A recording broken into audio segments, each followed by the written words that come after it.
मन परेशान है, समाधान कहाँ है? शांत मन से सोच, समाधान तेरे हाथ है।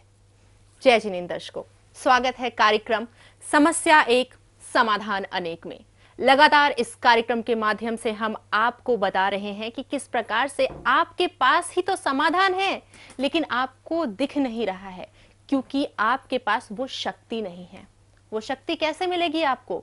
जब आप ये कार्यक्रम देखेंगे, जब आप इस कार्यक्रम के बारे में गहन चर्चा करेंगे और सोचेंगे कि ऐसा क्या हमें इस कार्यक्रम के माध्यम से मिल रहा है जो हमें अब तक नहीं मिला था। जी हाँ, आपको यहाँ बताया जाएगा कि कैसे आप छोटी से छोटी, बड़ी से बड़ी समस्याओं का समाधान अपने आप कर सकते हैं। तो चलिए कार्यक्रम की शुरुआत करते हैं और एक बार पुनः कार्यक्रम में अभिनंदन करते हैं doctor Pradeep Jain ji and doctor Priya Jain ji का। स्वागत है आपका। जय जिनेंद्र। जय जिनेंद्र। जी, लगातार आपके माध्यम से बहुत सारे दर्शकों को बहुत अच्छा रिजल्ट मिल रहा है। हमें हमारे फीडबैक जो हमें मिल रहे हैं उसके माध्यम से हमें पता लग रहा है। लगातार हम अपने दर्शकों को बताते आ रहे हैं कि कैसे वो खुद स्वयं समाधान कर सकते हैं और अपने दर्शकों को इस प्रश्न पे छोड़े गए थे कि काल सर्प दोष क्या होता है, क्या वाकई में ये एग्जिस्ट करता है? क्योंकि बहुत सारे लोग इस समस्या से जूझते हैं। उनके अनुसार वो कहते हैं हमारी कुंडली में काल सर्प दोष है। क्या ये वाकई में है? अगर है तो क्या भक्तांबर स्त्रोत में भी इसका जहन है? जानना चाहूंगी सर आपसे। जी हाँ, काल सर्प दोष जिसका नाम सुनते ही अधिकतर लोग भयभीत हो जाते हैं, डर जाते हैं, जैसे कोई बहुत बड़ी समस्या जीवन में पैदा हो गई हो। लेकिन मैं यहाँ सभी को बताना चाहता हूँ, काल सर्प दोष नाम की कोई भी योग हमारे पूरे ज्योतिष शास्त्र में कहीं भी लिखा हुआ नहीं है। ये पूरे के पूरा एक भ्रम और एक भ्रमजाल फैलाया हुआ है, मकर जाल फैलाया हुआ है हमें अपनी अपनी दुकानदारी चलाने के लिए। ज्योतिष शास्त्र के जितने भी ग्रंथ हैं, मूल रूप से हम ग्रंथों की बात करें, व्रत पाराशर होरा शास्त्र, भावार्थ रत्नाकर, व्रत जातक, चमत्कार चिंतामणि, देवज्ञ वल्लभा, गर्ग होला, होरा मार्तंड, महर्षि जयमणि, जातक चंद्रिका, जातक देशमार्ग, जातक परिजात, जातक तत्वम, लघु पारासी, फल दीपिका और अनेक ग्रंथ जो मूल रूप से ज्योतिष शास्त्र के पौराणिक ग्रंथ माने गए हैं। ज्योतिष का अगर मूल आधार कुछ है तो वो है हमारे पूर्ण ग्रंथ, जो पुराने हमारे ऋषि मुनियों ने, हमारे आचार्यों ने, हमारे मनीषों ने जो हमें विरासत में हमें देकर गए हैं। उन किसी भी ग्रंथों में काल सर्प दोष नामक किसी भी योग का वर्णन नहीं आता। आचार्य के.एन. राव, आचार्य शिवराम जयपुरिया और अनेक विद्वानों के माध्यम से हमने कई बार चर्चा करी, डिस्कस किया, इसका समाधान ढूंढने का प्रयास किया। क्या काल सर्प दोष नाम का कोई योग हमारे ज्योतिष ग्रंथों में है? नहीं। एक ही जवाब आता है, नहीं। ज्योतिष शास्त्र में 300 से ज्यादा योग बताए गए हैं। उन सभी 300 योगों में काल सर्प दोष नाम का कोई भी उल्लेख और वर्णन नहीं आया। लगभग 30-40 सालों में 1970 के बाद से ये काल सर्प दोष हमारे भारतीय ज्योतिष शास्त्र में ऐड ऑन किया गया। अब वो किसने किया, कैसे किया, ये तो मैं नहीं जानता, लेकिन 1970 के बाद ये काल सर्प दोष बार बार हमें डराने के लिए, हमें परेशान करने के लिए या हमारे मन में एक डर पैदा करने के लिए हमारे अंदर डाल दिया गया। दूसरी बात, ज्योतिष शास्त्र और ज्योतिष के कुछ विद्वान कहते हैं, मैं यहाँ किसी की निंदा या किसी की बुराई नहीं करना चाह रहा, लेकिन कुछ विद्वान कहते हैं कि ज्योतिष शास्त्र में 12 प्रकार के काल सर्प दोष माने जाते हैं। दोस्तों, आप सभी जानते हैं कुंडली में 12 घर होते हैं, 12 राशियां हैं और 9 ग्रह हैं। तो दुनिया का ऐसा कोई भी व्यक्ति फिर तो अछूता नहीं रह सकता जिसको काल सर्प दोष नहीं हो। कि राहु और केतु के बीच में जब कुछ ग्रह आ जाते हैं तो उनको काल सर्प दोष मान लिया जाता है। 1-2 ग्रह बाहर रह गए तो उनको अर्धसार काल सर्प दोष मान लिया गया। और अलग अलग राशियों में अलग अलग प्रकार के काल सर्प दोष माने गए, तो टोटल 12 प्रकार के काल सर्प दोष माने जाते हैं आधुनिक ज्योतिष शास्त्र के हिसाब से, जो कुछ विद्वानों ने जबरदस्ती हम पे थोप दिया है, लाद दिया गया है। तो क्या, पहली बात तो हमें चिंतन और मनन करने वाली यह है कि जब दुनिया का कोई भी व्यक्ति इस दोष से मुक्त नहीं है, हर व्यक्ति को काल सर्प दोष है, तो फिर डरने की आवश्यकता ही क्या है? क्यों हम डरे हुए हैं, क्यों भयभीत हैं। दूसरी बात, ज्योतिष के मूल ग्रंथों में कहीं भी इसका कोई भी वर्णन नहीं किया गया, कहीं भी इसकी व्याख्या नहीं की गई, कहीं भी इसका समाधान या उपाय नहीं बताया गया। तो फिर ये जो योग कहां से उत्पन्न हो गया, कहां से आया।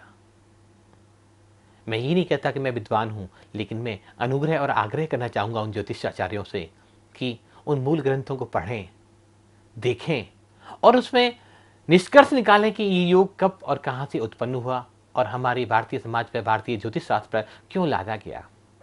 तो पहले तो मैडम मैं आपसे कहना चाहूंगा कि ऐसा कोई भी योग हमारी भारतीय परंपरा में नहीं माना जाता। हाँ, राहु केतु जो ग्रह माने जाते हैं ये अशुभ ग्रह माने जाते हैं और हमारे जीवन में अनेक तरह की समस्याएं पैदा करते हैं। तो काल सर्प योग पहले तो है ही नहीं। जी बिल्कुल। तो हमारे अंदर जो भ्रांतियां हैं, जैसे आपने बोला हर किसी के पास ये होता है, कहीं ना कहीं एक बार आपने भी कहा कि हर किसी की कुंडली में काल सर्प दोष होता है, लेकिन ये कभी नकारात्मक प्रभाव नहीं देता है शायद। नहीं, मैंने ये कहा कि अगर आधुनिक ज्योतिष शास्त्रों की बात माने तो उन्होंने कहा कि 12 प्रकार के काल सर्प दोष होते हैं और 12 ही राशियां हैं और 12 ही घर हैं। तो हर व्यक्ति जिसने जन्म लिया है वो काल सर्प दोष से पीड़ित है। तो कोई ऐसा बचा ही नहीं जो काल सर्प दोष से नहीं पीड़ित हो। तो आप किसी भी कुंडली को खोल लें तो सब में काल सर्प दोष से रहेंगे, किसी में कम है, किसी में ज्यादा है। तो जब पहली बात तो वो है ही नहीं, और जब सभी लोग हैं तो उससे डरने की बात क्या है। तो मैं उन दर्शकों के लिए बोलना चाहूंगी कि जो इससे भयभीत है, मैम आपसे जानना चाहूंगी, जो इससे भयभीत है और अक्सर ये बोलते हैं नहीं हमारा काम नहीं बन रहा है क्योंकि हमारी कुंडली में काल सर्प दोष है, जो नहीं है शायद, जैसा आपने बताया। तो उस स्थिति में उन दर्शकों के लिए कि उनका व्यापार नहीं चल रहा, काम नहीं चल रहा, क्योंकि उनके अंदर काल सर्प दोष है, तो इतनी नेगेटिविटी जब है तो उस स्थिति में भक्तांबर स्तोत्र उनका किस तरीके से हेल्प करता है। तो उन सभी लोगों से मैं ये कहना चाहूंगी कि वो लोग अपने सबसे पहले अपने मन को, अपने चित्त को, अपने मनन को अच्छा करें कि यदि उनके बिजनेस में कोई प्रॉब्लम आ रही है तो वो सारा दोष सिर्फ काल सर्प दोष को नहीं दें कि ये है तो इसके कारण मेरा बिजनेस नहीं चल रहा है, ये है तो मेरा काम नहीं चल रहा है, ये है तो मेरा बिजनेस में प्रॉब्लम आ रही है, मेरे को क्लाइंट्स अच्छे नहीं मिल रहे हैं, मेरी जो प्रोडक्ट है उसकी सेल नहीं हो रही है, मेरी लाइफ में ब्लॉकेजेस आ रही हैं। ऐसा कुछ भी नहीं है।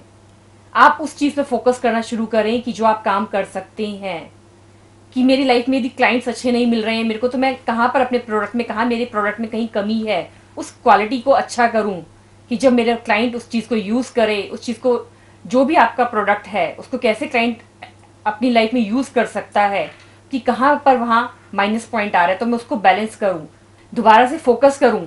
जो आपके प्रोडक्ट, एक कस्टमर ने आपका एक प्रोडक्ट लिया वो दोबारा से उसी प्रोडक्ट के को ले, तो हमें उस चीज़ को भी फोकस करना होगा कि कहाँ पर दिक्कत आ रही है। सारा दोष सिर्फ मैं काल सर्प दोष को नहीं दूं। जब वो चीज है ही नहीं तो उसके ऊपर फोकस क्यों करना। जो चीज हम कर सकते हैं हमें उसकी तरफ फोकस करना है, उस मार्ग पर आगे बढ़ना है। अच्छे से अच्छे अपने काम को बैलेंस कीजिए, उस पर फोकस कीजिए। और इसमें क्या कर सकते हैं आप, भक्तांबर स्तोत्र का 41 नंबर जो काव्य है, 41 नंबर जो काव्य है, उसका ब्रह्म मुहूर्त में उच्चारण करें। 27 बार श्लोक, 108 बार रिद्धि मंत्र, 108 बार मंत्र जाप करें और मन में श्रद्धा रखें, विश्वास रखें कि मेरे जो काम है वो मेरे को पूर्ण रूप से अच्छा है, मेरा उसके प्रति फेथ है, उसका मेरा काम बहुत अच्छा चल रहा है। जब आप इस भावना के साथ अपने भगवान को, अपने ईश्वर को, अपने परमात्मा को धन्यवाद देते हुए 41 नंबर काव्य का पाठ करेंगे तो जो भी हर्डल्स हैं आपकी लाइफ में, चाहे वो काल सर्प दोष भी आपके ज्योतिषाचार्य ने आपको बताया है, वो भी अपने आप डिल्यूट हो जाएगा, वो भी फिनिश हो जाएगा। यानी कि हम ये कह सकते हैं हर समस्या का समाधान हमें मिल सकता है यहाँ पर। मैं उन दर्शकों के लिए पूछना चाहूंगी जो ऐसे ही भ्रमित हो जाते हैं किसी की भी बातों में आके, तो क्या उनकी ये जो भ्रांति है वो दूर हो सकती है अगर जो आप उन्हें क्लासेस देते हैं भक्तांबर हीलिंग, रेकी, एनिमेरिक कोड का, तो क्या वो इन सब चीजों से दूर हो सकते हैं? हमारा सबसे बड़ा दुख का कारण सिर्फ एक ही है कि हम डरे हुए हैं, कभी गिरोह के नाम पर, कभी वास्तु के नाम पर, कभी परमात्मा के नाम पर। परमात्मा, गिरह, वास्तु, ये सब तो हमें आगे बढ़ाने के लिए बनाए गए हैं कि गिरोह का अनुकूल प्रभाव हम अपने जीवन में उत्पन्न पैदा कर लें तो हम और ग्रोथ कर सकते हैं। वास्तु का सकारात्मक परिणाम हम अपने जीवन में लेके आएं तो हम और तरक्की कर सकते हैं। उस डर को ही तो दूर करना है बिल्कुल, हमें। और इस डर की वजह से ही लोग दिशा भ्रमित हो जाते हैं और जो चीजें नहीं करनी होती है लाइफ में उस चीज को एक्सेप्ट कर लेते हैं, क्योंकि हर इंसान जब डरता है तो वो अपनी समस्या का समाधान चाहता वो है। सबसे अंदर पहले वो खुद ही डरा हुआ है कि मेरे को ये प्रॉब्लम है, इसके कारण मेरा बिजनेस चल रहा है, चाहे वो नहीं है, लेकिन उन्होंने उसकी पावर को कितना गेन कर लिया है, उसकी एनर्जी को कितना अपनी लाइफ में बढ़ा लिया है, तो वो ना होते हुए भी वो उनको इफेक्ट करेगी ही करेगी। वो नेगेटिव वेव्स ही उनके बिजनेस में आएगी। जब वो सोचेंगे ही नहीं कि इस तरफ मेरे को काम ही नहीं करना है, तो अपने आप जहाँ फोकस उनका होना चाहिए वहां पर होगा, तो अपने आप जो गाड़ी है वो अपने आप चलती जाएगी। अब मुझे यहाँ दिल्ली में मैं रहती हूँ, मुझे मुंबई जाना है, ठीक है, बहुत सारे प्लेटफॉर्म आएंगे, ट्रेन रुकेगी वहां पर, लेकिन मेरा मोटिव क्या है, मुझे बॉम्बे पहुंचना है। मेरे को स्टेशन वो आएंगे, लेकिन मेरे को देखना होगा, बस देख लिया बैठी हूँ मैं अपना काम करती रहूं, तो मैं अपने मोटिव तक पहुंच जाऊंगी।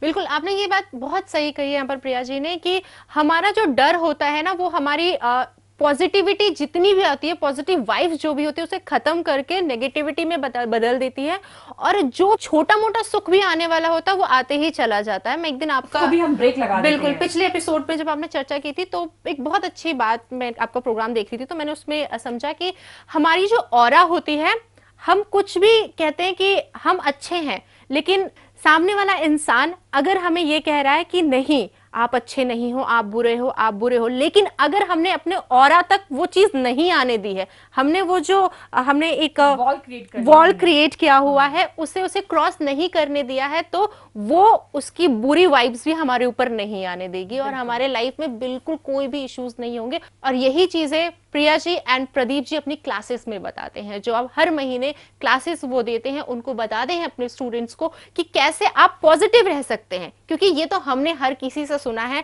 कि अगर आपको जिंदगी में कुछ अचीव करना है तो आपको पॉजिटिव होना बहुत जरूरी है। और आप भी अगर उस क्लासेस में हिस्सा लेना चाहते हैं तो सारी डिटेल्स आपको मिल जाएंगी। आपके टीवी स्क्रीन पर नंबर चल रहे हैं, आप उस पर कॉल कीजिए, सारी डिटेल्स वहां से लीजिए और एक बार उस क्लास पे जरूर हाजिरी लगाइए, देखिए आपकी लाइफ किस तरीके से बदलती है। प्रदीप जी, आपने थोड़ी देर पहले जिक्र किया था वास्तु। मैं सबसे पहले पूछना चाहूंगी, बहुत सारी चीजें होती हैं वास्तु के अंदर, वास्तु दोष होता है, वास्तु से ये होता है, वास्तु से वो होता है। हम दोष को पहले समझते हैं, लेकिन वास्तु क्या है ये तो समझते ही नहीं है। जब हमें पता ही नहीं वास्तु है क्या, तो दोष पे आप कैसे जा सकते हैं? क्योंकि आपके ज्योतिषाचार्य ने कहा है और आपने आंख बंद करके उनकी बातों पर यकीन कर लिया। यकीन मानिए, आपको बस थोड़ा सा संभल कर चलना है, आपको हर चीज अपने आप पता लग जाएगी। तो चलिए आइए पूछते हैं प्रदीप जी से कि वास्तु क्या है, सबसे पहले जानना चाहूंगी। बहुत सरल शब्दों में इसको समझा जाए तो वास्तु माने वास करने का स्थान जी, रहने का स्थान जी, एक सिस्टम, एक प्रक्रिया कि 5 तत्वों को किस तरह से बैलेंस किया जाए घर में। ये पूरा यूनिवर्स, पूरी पृथ्वी, पूरा शरीर हमारा 5 तत्वों से मिलकर बना है। पानी, वायु, अग्नि, जल, आकाश। ये 5 एलिमेंट्स ही है हमारी लाइफ में इंपॉर्टेंट। जब ये हमारी लाइफ में बैलेंस हो जाते हैं तो हमारा शरीर भी बैलेंस है और हमारा एटमॉस्फेयर, वास्तु जो है, जो मेरा घर है, जो मेरी फैक्ट्री है, वो भी बैलेंस हो जाती है। तो यदि हमने इन 5 एलिमेंट्स को बैलेंस कर लिया तो लाइफ में सब चीजें हमारी लाइफ में बैलेंस ही बैलेंस है, स्टेबल ही स्टेबल है, हमारी लाइफ में ग्रोथ ही ग्रोथ है। हमें समझना होगा कि इन 5 तत्वों को हमें कैसे बैलेंस करना है, कैसे इनका संयोजन करना है। अगर ये बैलेंस हो जाए जिंदगी में तो हमारा पूरा घर का वास्तु अल्टीमेट हो जाता है। अब हम गलतियां कहाँ करते हैं? उस समस्या पर फोकस करते हैं लेकिन समाधान पर फोकस नहीं करते। उन 5 तत्वों को कैसे बैलेंस किया जाए, उन घर की एनर्जियों को कैसे बैलेंस किया जाए। हम डिफरेंट टाइप के आइटम्स हम अपने घर में प्लेस कर देते हैं और अपनी घर की एनर्जी को और ब्लास्ट कर देते हैं, जबकि हमें करना क्या है, उस एनर्जी को पॉजिटिव करना है, अच्छी वे में लेके जाना है। कि अगर कहीं एनर्जी की रिक्वायरमेंट है तो वहीं उस चीज़ को प्लेस, कोई अच्छी चीज़ प्लेस करें जिससे वहाँ की एनर्जी बढ़ जाए और पुरानी चीज़ को वहाँ से रिमूव कर दें। मान लीजिए जैसे हमारा फेस, हम डस्ट में गए थे, हमारा फेस गंदा हो गया है, तो हमें पूरी बॉडी को साफ करने की जरूरत नहीं है, फेस को ही वॉश करना है। हमारे हाथ गंदे हो गए तो हमें हाथ को ही वॉश करना है। तो उसी तरह यदि आपकी 5 एलिमेंट्स आपके घर में हैं, लेकिन आपका वाटर एलिमेंट जो है एक्सेस हो रहा है, तो वाटर एलिमेंट को आपको बैलेंस करना है। आपका घर में फायर एलिमेंट ज्यादा हो रहा है, घर में लड़ाई झगड़ा बहुत ज्यादा हो रहा है, छोटी छोटी बातों पर लोग आपस में मनमुटाव कर रहे हैं, गलत विचारधारा क्रिएट कर रहे हैं, तो अग्नि जो तत्व है उसको बैलेंस करना है। हर एक एलिमेंट की अपनी वाइब्रेशंस हैं, तो उसको हमें बैलेंस करना होगा। बिल्कुल, जैसे हम एक एग्जाम्पल के लिए कहते हैं कि जो भी दिक्कत जहां हो रही है उस ग्रह को शांत करना होता है, तो क्या ये ग्रह जो होते हैं वो वास्तु में भी डिपेंड करते हैं कि वास्तु हमारा क्यों खराब हो रहा है, किस हिस्से का खराब हो रहा है, तो किस ग्रह को शांत करना उन चीजों पे भी निर्भर करता है? प्रदीप जी जानना चाहूंगे। देखो जी, वैसे तो सभी लोग जानते हैं कि वास्तु में 4 दिशाएं मानी जाती हैं, सभी लोग जनरली जानते हैं पूर्व, पश्चिम, उत्तर, दक्षिण। लेकिन वास्तु 16 दिशाओं में बटा हुआ है, जिसमें हम भी विस्तार से चर्चा भी करेंगे आगे वाले एपिसोड्स में। उस 16 दिशाओं में और नवग्रहों को पूरा संबंध माना गया है। अब कुछ लोग कहते हैं कि हम तो एक मकान में 20 साल से रह रहे थे, तो मेरे ऊपर तो वास्तु दोष का असर आया ही नहीं। अब सामने वाला जो व्यक्ति आया है, नई बहू आई है, नया बच्चा आया है, उसी को कैंसर क्यों हो गया, उसके व्यापार में लॉस क्यों हो गया, ऐसा माना जाता है। तो ज्योतिष और वास्तु दोनों एक दूसरे से कनेक्टेड हैं। मैं यहाँ कहना चाहूँगा जैसे 1 मिनट कि अगर किसी का ईशान कोण खराब है, नॉर्थ ईस्ट की दिशा खराब है आपकी, उसमें कोई दोष है, भारी निर्माण कर रखा है, वहाँ आपने टॉयलेट बना रखा है, वहाँ आपने सीढ़ियाँ बना रखी हैं, वहाँ आपने वाटर टैंक लगा रखा है, ओवरहेड वाटर टैंक, तो क्या होगा, उस दिशा के सारे दोस्त उन व्यक्तियों पर आने लग जाएंगे। आएंगी तो घर के अगर 20 के 20 फैमिली मेंबर्स पर, लेकिन स्पेशली वो दोस्त उसको इफेक्ट ज़्यादा करेंगे जिनकी जुपिटर की महादशा चल रही होगी, जुपिटर की अंतरदशा चल रही होगी, जुपिटर की प्रत्यंतर दशा चल रही होगी, गुरु की महादशा, अंतरदशा, प्रत्यंतर जिन लोगों पर चल रही होगी, उन लोगों को नॉर्थ ईस्ट के दोस्त सबसे ज़्यादा परेशान करने लग जाएंगे और वो लोग बीमार हो जाएंगे। अब आप देखिएगा यहाँ पर कि एक फैमिली के अंदर 18 लोग हैं, उनको इफेक्ट नहीं आ रहा होगा, लेकिन जिसकी जुपिटर की दशा चल रही होगी उसको सबसे ज्यादा इफेक्ट आएगा। क्योंकि घर में हम भी विजिट करने जाते हैं तो सबसे ज्यादा लोग यही कहते हैं कि मेरी फैमिली में तो 20 लोग रहते हैं, तो ये लोग परेशान क्यों नहीं है, मैं ही क्यों परेशान हूँ, मेरे बिजनेस में क्यों प्रॉब्लम आ रही है, ये जो 18 लोग रह रहे हैं इनको तो कोई प्रॉब्लम नहीं आ रही है। तो वास्तु जो है वो स्पेसिफिक है, आपको उसको ऐसे नहीं लीजिए कि ये परेशान क्यों नहीं है, मैं ही क्यों परेशान हूँ। आप बॉम्बे जैसी दशा में जगह जाइए, पूना जैसी जगह में जाइए, वहां तो एक बिल्डिंग के अंदर जो है 1000 आदमी रह रहा है। बिल्कुल बिल्कुल। तो पर्टिकुलर उस डायरेक्शन का इफेक्ट उसी पर्सन को आता है जिसकी उसकी दशा चल रही होती है, जिससे उसका रिलेशन मेंटेन हुआ होता है, कनेक्शन हुआ होता है। बिल्कुल। वास्तु का नाम जब हम सुनते हैं और वास्तु हमारी कहते हैं कि घर की खराब है, दिशाएं हमने सही जगह पे कंस्ट्रक्ट प्रॉपर्ली नहीं की है, तो लोग तोड़फाड़ करने लग जाते हैं। लेकिन क्या भक्तांबर स्त्रोत के माध्यम से भी वास्तु को ठीक कर सकते हैं? जानेंगे नेक्स्ट एपिसोड में, क्योंकि समय का अभाव है। आज के लिए बस इतना ही, और साथ ही साथ आप सभी को बताऊंगी हमारे साथ जो हैं वो वास्तु एक्सपर्ट भी हैं। जी हाँ, आप अगर अपने घर का वास्तु ठीक कराना चाहते हैं, एस्ट्रोलॉजी के माध्यम से कुछ चीजें सुधार करना चाहते हैं, रेगी करवाना चाहते हैं, न्यूमेरिक कोड के माध्यम से अपने बारे में जानना चाहते हैं, तो तमाम प्रकार की जानकारी आपको यहाँ मिल सकती है। टेलीफोन नंबर्स आपके टीवी स्क्रीन पर दिखाए जा रहे हैं, आज ही संपर्क करें। और जब आपके पास समाधान इतने सारे हैं तो समस्याओं में क्यों घिरे रहना, जल्दी से संपर्क कीजिए। आज के लिए बस इतना ही, दीजिए इजाजत। जय जिनेंद्र। जय जिनेंद्र।